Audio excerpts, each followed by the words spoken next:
Hey everybody, what is going on? I hope you guys are all doing well, and welcome to another tutorial video. In this video, I'm going to be explaining to you guys how you can assign a task in Asana, so let's get right into it. As you can see, I'm in a project named Tutorial 2 that I have created in Asana, and I have a task made right over here. It's called name, but for example, I'll just change it to task number 1.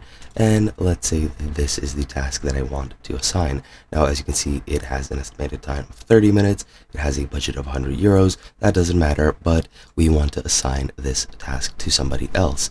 Let me just create a new task as well. For example, task number 2.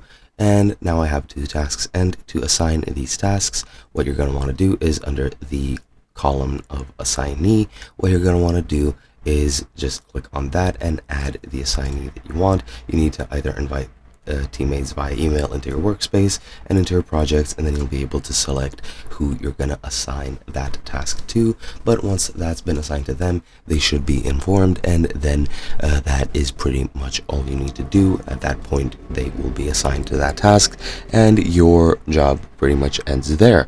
And yeah, as I said, that's pretty much it. Hope you guys enjoyed, and I'll be seeing you guys in another video.